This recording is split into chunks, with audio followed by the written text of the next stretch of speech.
Buat para pebisnis, gaya bahasa ini cocok untuk memberikan informasi atau edukasi produk ataupun layanan kepada pelanggan setia mereka. Setelah kamu menguasai formula dasar copywriting dan juga teknik menulis copywriting, selanjutnya hal yang penting adalah ini kita akan belajar mengenai gaya bahasa. Apa sih itu gaya bahasa dan apa manfaatnya?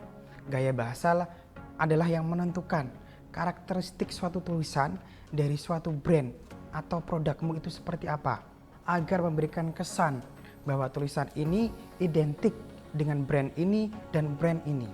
Buat kamu yang pengen tahu manfaat menggunakan gaya bahasa, kamu bisa lihat berikut ini.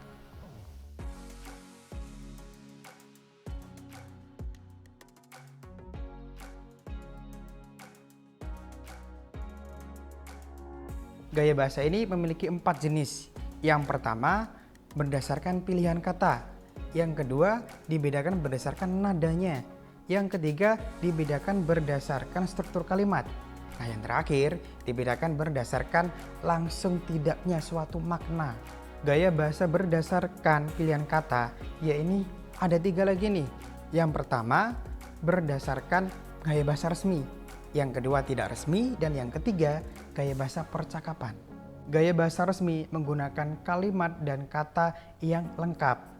Seringnya digunakan untuk berita, artikel, maupun hingga pidato, baik itu secara lisan maupun tertulis. Bagi para pebisnis, gaya bahasa ini cocok digunakan ketika ingin menulis surat niaga, proposal penawaran kerjasama, hingga surat penawaran produk.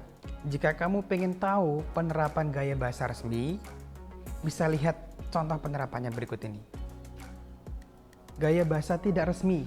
Gaya bahasa ini cocok digunakan ketika dalam situasi tidak formal. Contohnya ketika perkuliahan, ataupun ketika kita ngomong di depan orang banyak, atau kita bikin dalam tulisan berbentuk blog dan artikel, maupun yang lain. Buat para pebisnis, gaya bahasa ini cocok untuk memberikan informasi atau edukasi produk ataupun layanan kepada pelanggan setia mereka. Buat kamu yang pengen tahu penerapan gaya bahasa ini, silakan lihat contohnya berikut ini.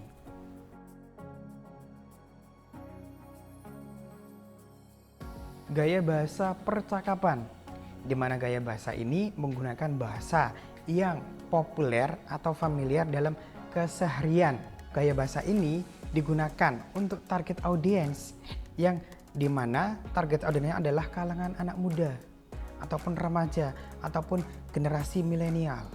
Buat kamu yang pengen tahu penerapan contoh gaya bahasa ini, silakan lihat contoh berikut ini.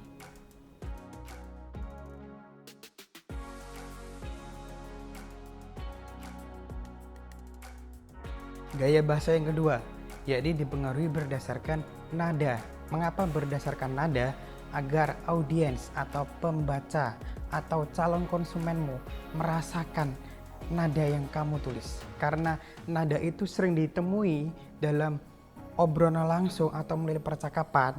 Namun karena ini berdasarkan tulisan, jadi bisa dilihat pilihan kata atau kosakata itu menentukan apakah ini kata yang cocok digunakan ketika nada sedang sedih, atau sedang marah, atau ketika sedang senang. Gaya bahasa sederhana ini dibedakan menjadi 3. Yang pertama sederhana, yang kedua mulia dan bertenaga, dan yang terakhir yakni menengah.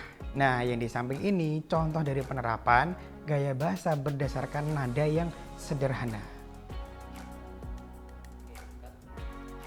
Gaya bahasa berdasarkan nada yang mulia dan bertenaga, yakni di mana gaya bahasa ini cenderung untuk menarik perhatian, mengagetkan pembaca, atau menggerakkan mereka agar melakukan suatu tindakan. Di samping ini, contoh dari penerapan gaya bahasa berdasarkan nada mulia dan bertenaga. Gaya bahasa dengan nada yang menengah ini cenderung isinya itu penuh dengan nada tulisan yang penuh kasih sayang. Lalu selain penuh kasih sayang, juga ada yang namanya humor yang sehat. Lalu ditandai dengan hal-hal yang cenderung membawa energi positif. Bagi para pebisnis, gaya bahasa ini cocok untuk memberikan atau menjelaskan manfaat produk, dan juga menjanjikan sesuatu ke pembaca. Ini contoh penerapan gaya bahasa dengan nada menengah.